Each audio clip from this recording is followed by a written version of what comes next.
Hey everybody, and welcome to Startup Basics. This is a new series we're doing here at This Week in Startups, brought to you by our friends at Wilson Sonsini, a great firm here in the Valley and other places. They got plenty of offices. They do a great job, and we were having lunch talking about, gee, how can we help support founders more? And we said, nobody has really done a video series where you just go over the most basic things that a founder should know. And so, boom, light bulb, hey, let's do like a couple of dozen Startup Basics. 10-minute episodes where we just talk about something very basic so that people who are starting out, can start on second base instead of like trying to figure all this stuff out and searching Quora and searching the web for blog posts. I can just tell it to you straight. Now, one of the most important things for you as a founder is to be able to show your product, to demo your product. And there are many different formats in which you're going to have to demo your product and be enthusiastic about it and excited and just convince people that your product deserves to exist, to get attention, to get press, to get funding, all of these things. And so over the last 7 or 8 years, I've been hosting the Launch Festival, and I have coached and helped in rehearsals with the launch of products like Dropbox, Mint, Fitbit, PowerSet, Brilliant, Space Monkey, just the list goes on. And what I found over the years is that founders who are just completely heads down inside of their products are terrible at demonstrating to an audience or just an individual their own product. In fact, it is easier for an outside party to demo your product than it is for you to do it because you are thinking about the 1,000 different reasons you created your product, not the 2 or 3 or 4 simple, virtuous, important things about your product.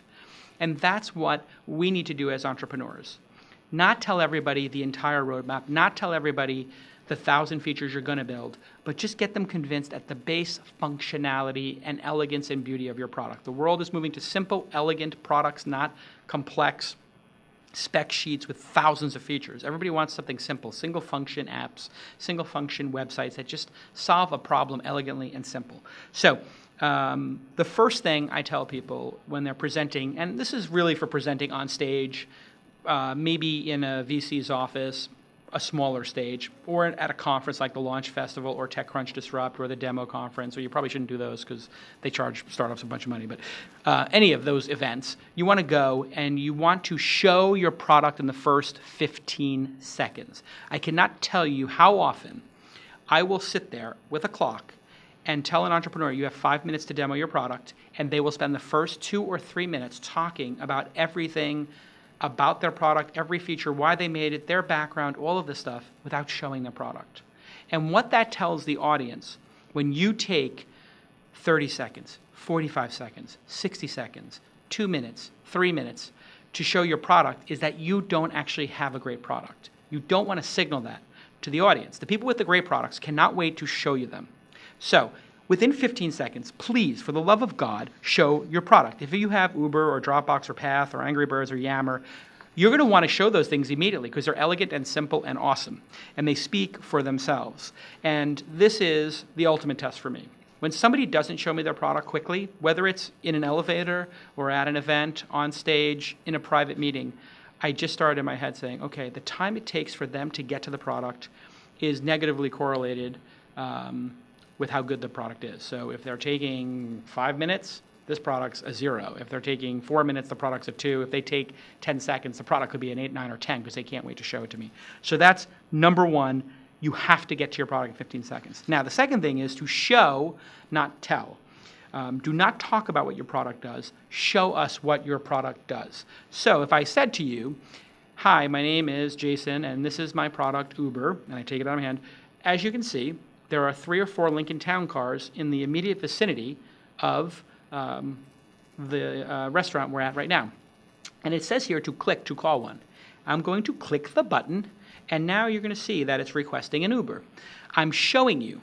Now, if I didn't take the phone out and I said, Uber lets you see cabs on a map, and then you can click to get one to come to you, and then you see, it's like, why are you doing that? Why not just show us? And again, so now this is number 2. First rule, get to the product in 15 seconds. Second rule, show the product. Don't tell us about the product. By showing us the product, we get to experience it in all of its beauty and its functionality. If you don't show us, we start to think, okay, they're telling us about the product, not showing it, it must not be that good. So always show it. And if you don't, it's a signal. Now, what you also want to do is tell us the story of the product. So you can come up with a story. So if it's Dropbox, it's a very simple product. When they launched that in the first year of the conference, it was super simple. You installed it. It put a little icon in your taskbar. You click the taskbar, it opened up your folder, and you dragged a file into it, and then you could pull up another computer and see that file. So that was a very simple product, right? There really wasn't that much to show. But actually showing the install process and the onboarding and how quick and easy it was to install, that was a big wow and a big aha for people. It's like, double click here, it's installed. Put in your name, put in your password, you're logged in. And now you see your files. Now open up this laptop, do the same thing, and now you see your files. Everybody's like, wow, I want that. You showed it to me, I want it. You can also tell a story so that people can get vested in it, right? And so this is my third rule, which is examples matter. When an entrepreneur says, oh, well, this product can do this, and it could do that, it could do anything, you could do almost anything with it. When you say it can do anything for anybody, what you're saying is it's going to do nothing for nobody. Come up with specific examples that really resonate with us, that make us feel vested in the product, that make you feel like, I want to use the product. So if it was Mint and Aaron Patzer, who won the first year of the conference and wound up selling Mint for, I think, $200 or $300 million to Intuit, Aaron was an amazing presenter, and he showed the onboarding of Mint.com by logging into your Chase account, logging into your Charles Schwab account, logging into all these different accounts, American Express, and you saw your data getting pulled in.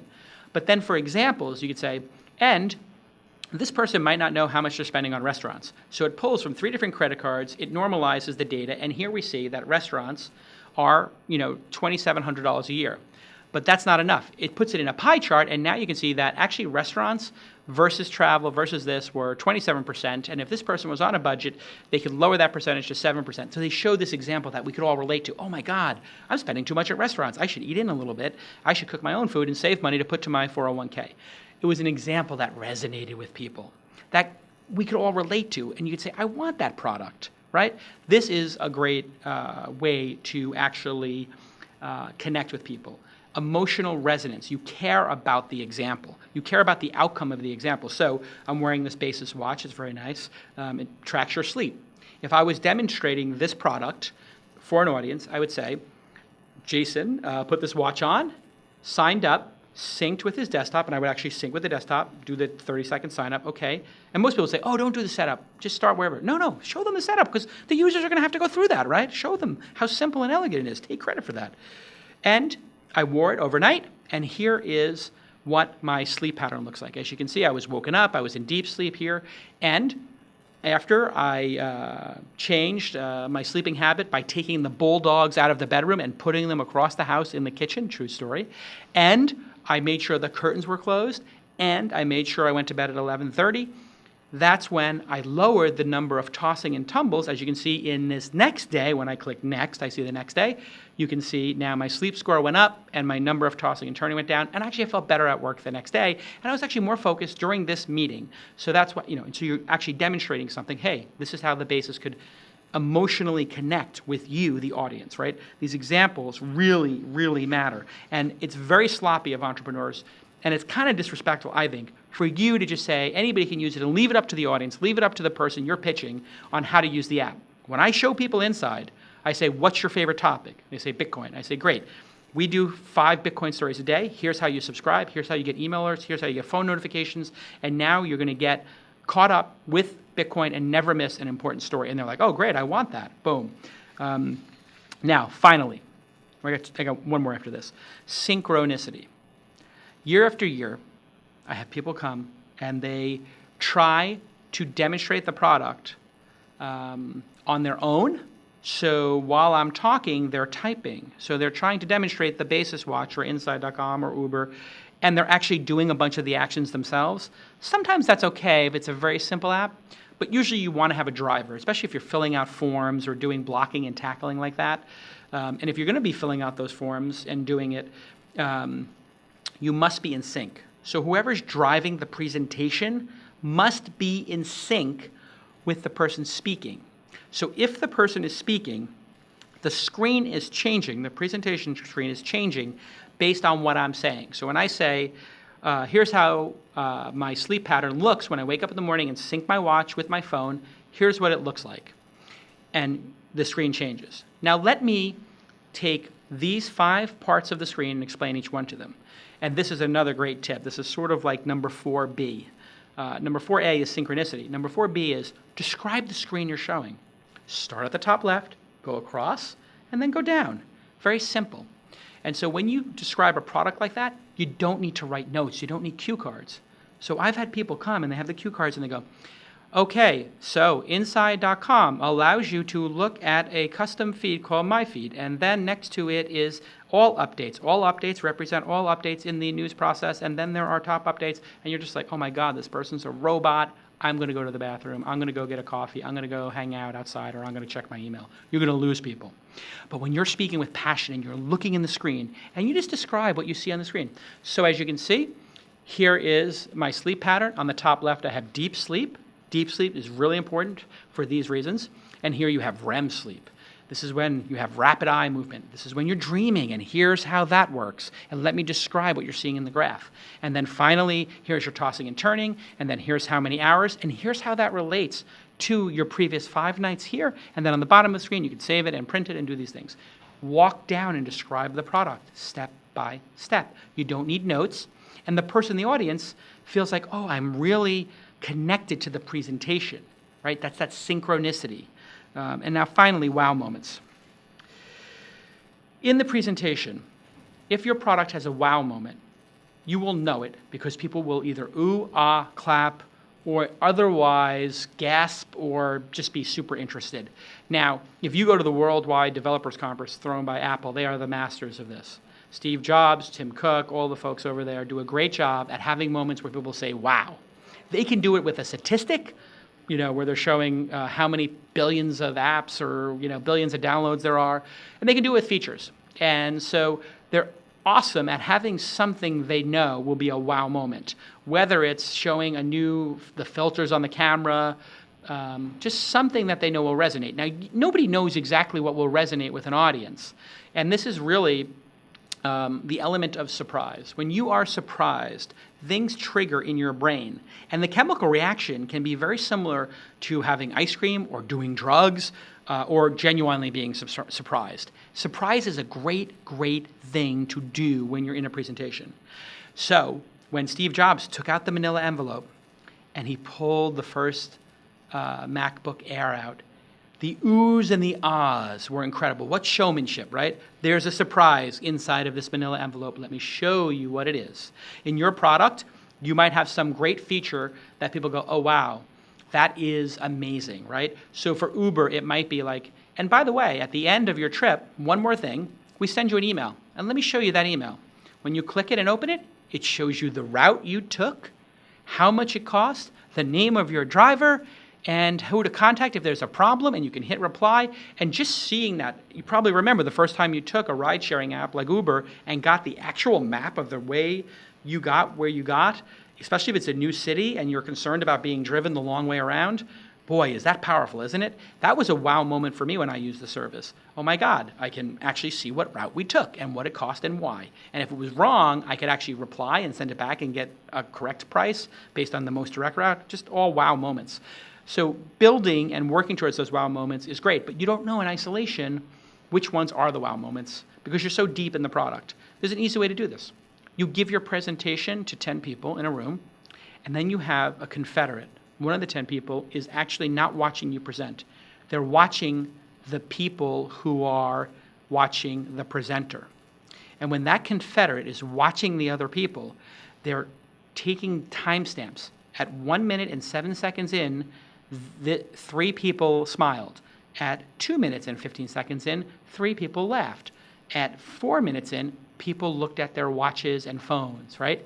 Then you play back that video to yourself and to your confederate, and you talk about what happened at those moments.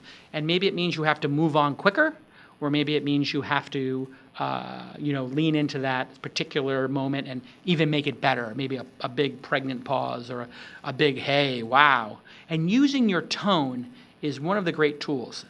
You have to know what kind of presenter you are. But I've had so many people who are monotone presenters who talk like this, and they keep talking, and what it does is it lulls people to sleep. You have to learn to use your voice as a tool. So sometimes you can be so emphatic about what is wrong with this industry and why this feature sucks so bad in other software, and now you've solved it. And there's resolution in your voice. And sometimes you can use an inquisitive voice and be like, hey, I wonder why nobody ever created a simple way to send large files between people. Well, that's what we do at YouSendIt. Or maybe you could use a low voice. You know, I was thinking one day, and I couldn't find any app that allowed me to call just a simple thing like call a cab. And then I found one, and it was absolutely amazing. And so you're using your voice to move it up and down to make points. And there are great speakers who do this. And that is another example. When you take your hands and you make a point with your voice and your hands. You don't want to do it that long. But you can make that point. And when I make that point, everybody's going to listen, right? So these are stylistic things with tone and voice that you can layer on after you have a brilliant product.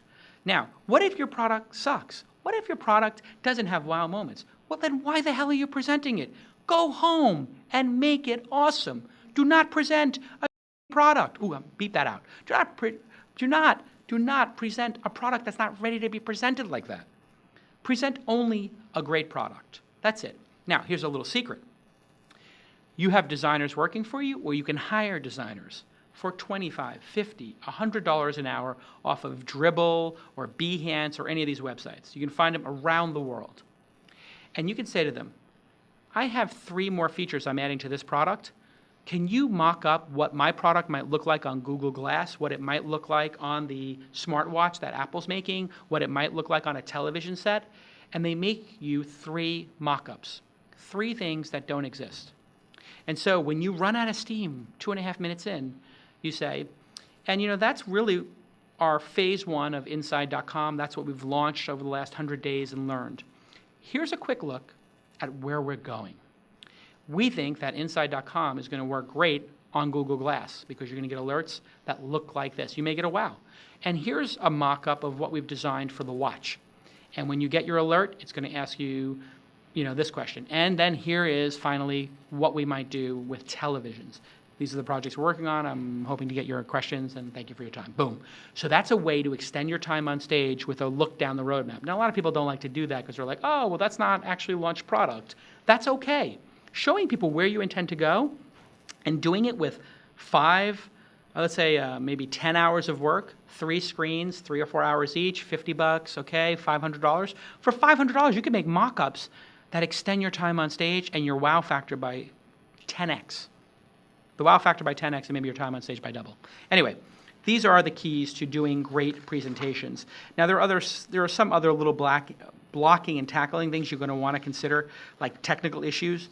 You're going to want to use a brand new computer or a brand new login, like a fresh login, a demo login, without your alerts turned on, without things in your search history and your drop-down that might be embarrassing to you or other things. You want a nice clean one. And you want to have your taskbars hidden, you want to have your bookmark bars hidden, and you want to know how to make your browser full screen if you're using a browser, or your projector being full screen, because you don't want to lose screen real estate to bookmarks and other things. You want the full image. And you also have to think about the person in the last row and what they see. And there's a quick way in any, whether it's Mac or Windows or even Chrome Pixels or whatever, to zoom in on portions of the screen. So when you're showing a big enterprise piece of software, and then over here is like a dashboard component, here's a dashboard component, you want to be able to zoom in on that.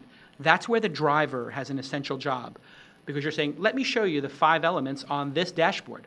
Element 1, and they zoom in, so the person in the last row can see it in detail. Let's look at number 2. They zoom out, they zoom into slide 2. Boy, these are like little sophisticated things that make a presentation shine. Additionally, you want to have recorded maybe 4 1-minute videos of your presentation and have them on the hard drive. So when the conference's Wi-Fi crashes during your presentation, you don't look like an idiot. You just simply say, so let me show you the product, and the Wi-Fi's down, and say, you could either choose to not say the Wi-Fi's down, You just see that there's a problem. You say, oh, okay. Let me tell you about why we started it. While we move to the canned presentation, tell your assistant, hey, driver, hey, let's go to the canned presentation. Boom, they pull up the demo, and you play those short videos. And you can do that with QuickTime or any of them and tape a screencast. You have to have that screencast ready because we all know 1 out of 10 or 1 out of 7 presentations, the Wi-Fi goes down, there's some technical problem, and boom, you need to be ready. Second, what I do, I have a second laptop with the duplicate setup ready. So if this one goes down, I go underneath, I grab the second laptop, and I open it. Because if you're on stage, you don't want to have a problem. And when you're in that meeting with the VCs and the investors, and there's 10 people there, and it's a partner thing, your partner, your driver is on their laptop, and you have a second laptop already open, ready to switch in case there's a problem. Right? This is like the serious high-level presentation stuff that the winners do, that the really awesome presenters do. They're ready for these contingencies. And if you do have a problem, pointing out when something doesn't work is typically a mistake. So if something happens where like the page crashes and you have to reload it, you shouldn't say I have to reload it. What you should just say is, so let me tell you about the next feature, and your driver should be so sophisticated that they reload it and you never mention it. I can't tell you how many times I've been in a presentation where something gets borked and then it works, but the presenter stops to explain that it didn't work. And then the presenter explains why it didn't work. And you're like, none of us noticed that it didn't work. Just keep moving. It's like a magician who drops something like, and then points out like, oh, look, something fell from, the little rubber ball fell from under my thing when I was trying to hide it. It's like, don't show it. Just kick it under the table and keep going forward. Anyway, I think we've got enough information to get you started doing a great presentation. And the key to all of this is having a simple, beautiful, elegant product and showing it. If you can take one thing away from this discussion on Startup Basics, thanks to my friends at WSGR for partnering with us on this, it's to show your product and use great examples so we understand and connect with it. And then we can start believing in you and believing that your product deserves funding and our attention and to exist in the world. Thanks for tuning in, and we'll see you next time.